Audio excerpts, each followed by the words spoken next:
Hello students, welcome to my channel Learnopedia. आज हम लोग स्टार्ट करेंगे इंग्लिश का प्रोज चैप्टर का स्ट्रॉन्ग रूट सेकंड चैप्टर, जिसके ऑथर है एपीजे अब्दुल कलाम। तो पहले ऑथर के बारे में पढ़ लेते हैं। Abul Pakir Zainul Abdeen Abdul Kalam was one of the pioneer of aerospace engineering in India। Abul Pakir जैनुलुब्दीन Abdul Kalam जो है वो भारत के एरोस्पेस इंजीनियरिंग मतलब हवाई जहाज़, रॉकेट और सैटेलाइट बनाने की टेक्नोलॉजी के शुरुआती और सबसे महान वैज्ञानिकों में से एक थे। ठीक है। For a major part of his life he worked as a scientist in India space program. अपनी ज़िंदगी का ज़्यादा हिस्सा उन्होंने भारत के स्पेस प्रोग्राम में साइंटिस्ट के रूप में काम करते हुए बिताया। Some of his famous work are India 2020 ignited minds wings of fire. उनकी कुछ मशहूर किताबें इंडिया 2020 इग्नाइटेड माइंड्स और विंग्स ऑफ फायर है। ठीक है। तो ही was the president of India from 2002 to 2007। वो जो है वो 2002 से 2007 तक इंडिया के प्रेसिडेंट रहे। अबाउट द टेक्स्ट में दिया हुआ है कि this strong note is an extract from doctor Kalam's autobiography wings of fire. ये स्ट्रॉन्ग नोट, ये जो लेसन है डॉक्टर एपीजे अब्दुल कलाम की ऑटोबायोग्राफी विंग्स ऑफ फायर से लिया गया एक हिस्सा है। ठीक है, एक एक्सट्रैक्ट है। In this extract, he talks about his childhood in his hand town। इस हिस्से में डॉक्टर कलाम अपने बचपन और अपने जन्म होम टाउन के बारे में बताते हैं। They piece presents a delightful sketch of the author's early life and the development of his spiritual growth। ये लेसन राइटर डॉक्टर कलाम की शुरुआती जिंदगी और उनके स्पिरिचुअल विकास को बहुत सुंदर तरीके से दिखाता है। ठीक है, अब आइए टेक्स्ट की तरफ। I was born into a middle class Tamil family in the island town of Rameswaram in the erstwhile Madras state. मेरा जन्म रामेश्वरम नाम के एक आइलैंड वाले शहर में एक मिडिल क्लास तमिल फैमिली में हुआ था। उस टाइम तमिलनाडु को मद्रास स्टेट कहा जाता है। यहाँ मेरा से ऑथर कह रहे। ठीक है। My father Jainuloabdin had neither much formal education nor much health। मेरे पिता जैनुलाब्दीन ज्यादा पढ़े लिखे नहीं थे और उनके पास ज्यादा पैसे भी नहीं थे। Despite these disadvantages, he possessed great innate wisdom and a true generosity of spirit। इन कमी के बावजूद मेरे पिता बहुत ज्यादा समझदार और दिल के बहुत अच्छे इंसान थे। He had an ideal helmet in my mother अशियम्मा। मेरी माँ अशियम्मा उनकी एक परफेक्ट जीवन साथी थी। I do not recall the exact number of people she fed every day. मुझे याद नहीं कि मेरी माँ हर दिन कितने लोगों को खाना खिलाती थी। Far more outsiders ate with us than all the members of our own family put together. हमारे घर में परिवार के लोगों से भी ज्यादा बाहर के लोग खाना खाते थे। My parents were widely regarded as an ideal couple. मेरे माता पिता को सब लोग एक इज्जतदार पति पत्नी मानते थे। My mother's lineage was the more distinguished. मेरी माँ का परिवार बहुत अच्छा था।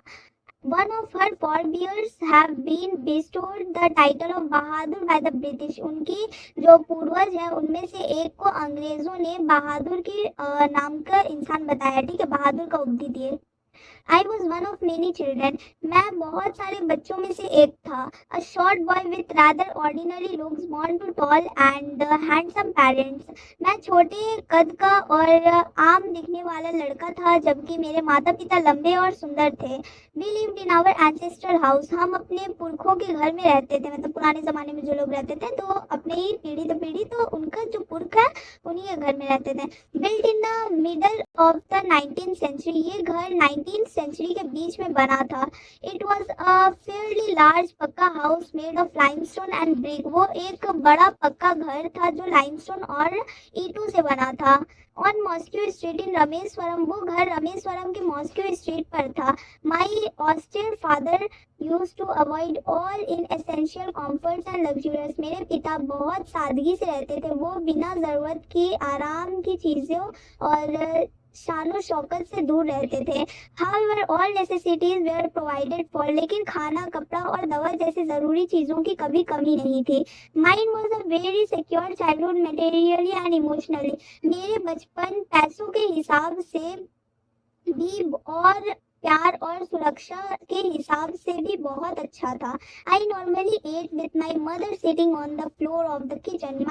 मैं रोज रसोई के फर्श पर माँ के साथ बैठकर खाना खाता था। She would place a banana leaf before me. मेरी माँ मेरे सामने केले के पत्ते रख देती थी। लैडलेड राइस एंड एरोमेटिक सांबर, उस पर चावल, सुगंधित सांबर, घर का अचार और ताज़ा नारियल की चटनी परोसती थी।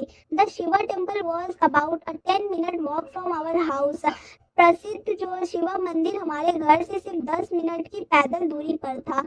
और लोकेलिटी वॉज प्रेडोमिनेटली मुस्लिम। हमारे एरिया में ज़्यादातर मुस्लिम लोग रहते थे। Hindu families too lived amicably with their Muslim neighbours, लेकिन हिंदू और मुस्लिम सब मिलजुल कर प्यार से रहते थे। There was a very old mosque where my father would take me for every evening prayers. हमारे मोहल्ले में एक बहुत पुरानी मस्जिद थी। मेरे पिता मुझे हर शाम वहाँ नमाज पढ़ने ले जाते थे।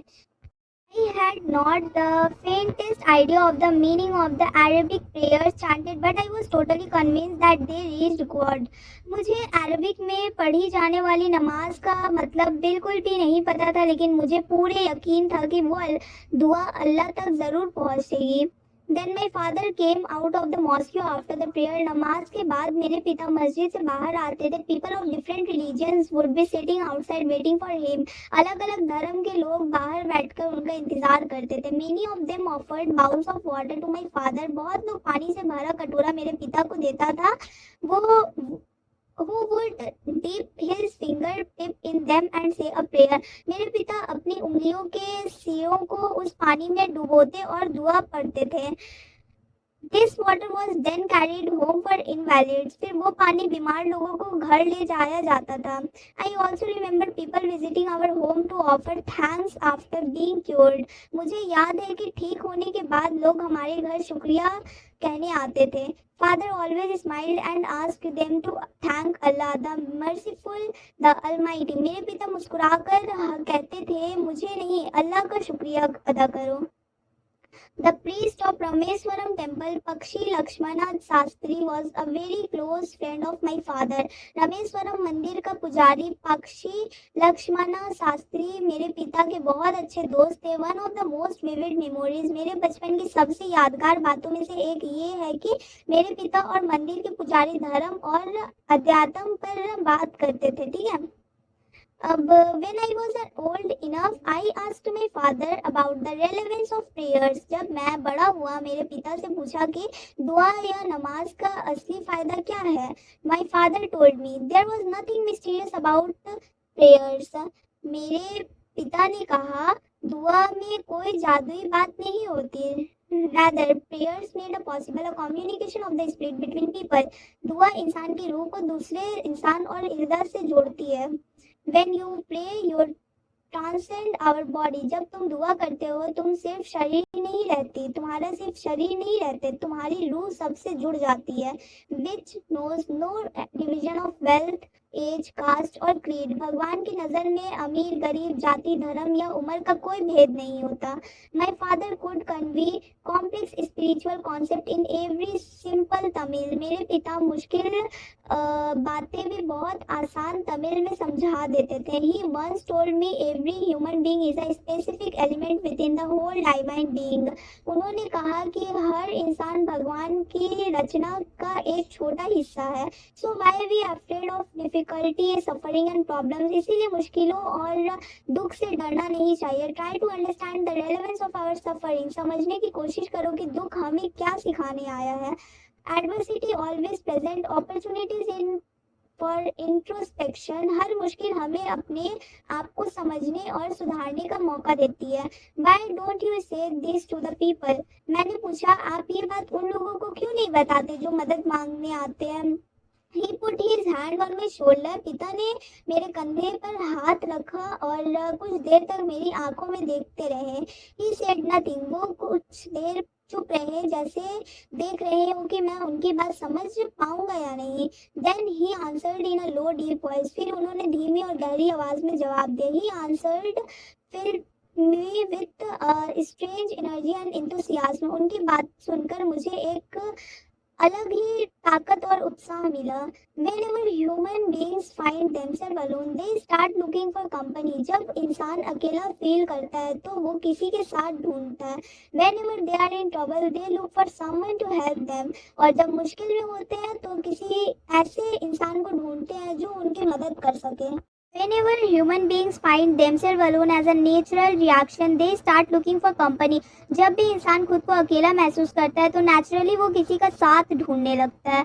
Whenever they are in trouble, they look for someone to help them. जब लोग किसी मुश्किल में होते हैं तो किसी ऐसे इंसान को ढूंढते हैं जो उनकी मदद कर सके। Whenever they reach an impasses, they look to someone to show them the way out. जब उन्हें लगता है कि अब कोई रास्ता नहीं बचा तो वो किसी से रास्ता दिखाने की उम्मीद करते हैं। Every recurrent anguish, longing and desire find its own specific helper. हर बार आने वाले दुख, इच्छा और उम्मीद के लिए इंसान किसी न किसी सहारे को ढूंढ लेता है।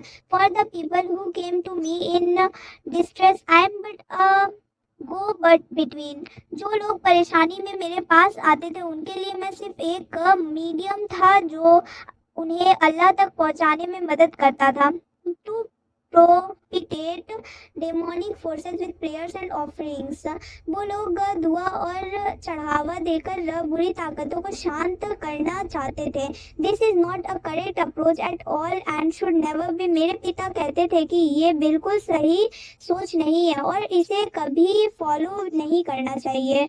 One must understand the difference between a fear ridden vision of destiny. इंसान को समझना चाहिए कि डर के साथ अपनी किस्मत को देखना और हिम्मत के साथ अपनी कमियां पहचानना अलग बात है। And the vision that enables us to seek the army of fulfilment within ourselves. हमें अभी खुशियों और सफलता के रास्ते में जो असली रुकावट है उसे अपने अंदर ढूंढना चाहिए। I remember my father starting his days at 4 AM by reading the नमाज बिफोर डाउन। मुझे याद है कि मेरे पिता रोज सुबह 4 बजे उठकर फजर की नमाज पढ़ते थे। After the namaz, he used to walk down to a small coconut grove. नमाज के बाद वो हमारे लिए नारियल के बाग में पैदल जाते थे। ये he would return with about a dozen coconuts. वो लगभग 12 नारियल कंधे पर लाकर घर वापस आते थे, लेकर घर वापस आते थे। Only then would he have his breakfast. उसके बाद ही वो नाश्ता करते थे। This remind his routine even when he was in his late 60s. ये आदत उन्होंने 60 साल से ज़्यादा उम्र होने के बाद भी नहीं छोड़ी। I have throughout my life tried to emulate my father. मैंने अपनी पूरी जिंदगी में अपने पिता की तरह जीने की कोशिश की। In my own world of science and technology, मैंने साइंस और टेक्नोलॉजी के फील्ड में भी उनकी सिखाई हुई बातों को फॉलो किया। I have endeavored to understand the fundamental truths. मैंने हमेशा उन बुनियादी सच्चाइयों को समझने की कोशिश की जो मेरे पिता ने मुझे सिखाई थी। There exist a divine power. मुझे पूरे यकीन है कि एक डाइवाइन पावर होती है जो इंसान को मुश्किलों से बाहर निकालती है। That can lift one up from confusion, mystery, मेलानकोली and failure. वो शांति इंसान को उलझन, उदासी और असफलता से बाहर निकाल सकती है। And guide one to one's true place, और उसे उसके सही रास्ते और जीवन के असली मकसद तक पहुंचाती है। And once an individual sever his emotions and physical bonds. जब इंसान अपनी बेकार की मोह माया और शारीरिक लगाव से ऊपर उठ जाए तो he is no on the road to freedom, happiness and peace of mind. तब वो असली आज़ादी, खुशी और मन की शांति की तरफ बढ़ने लगता है। तो यहाँ से आप लोगों का चैप्टर कंप्लीट हो गया स्ट्रॉन्ग रूल्स पे। अगर वीडियो हेल्पफुल लगी हो तो इसे लाइक शेयर एंड सब्सक्राइब करें।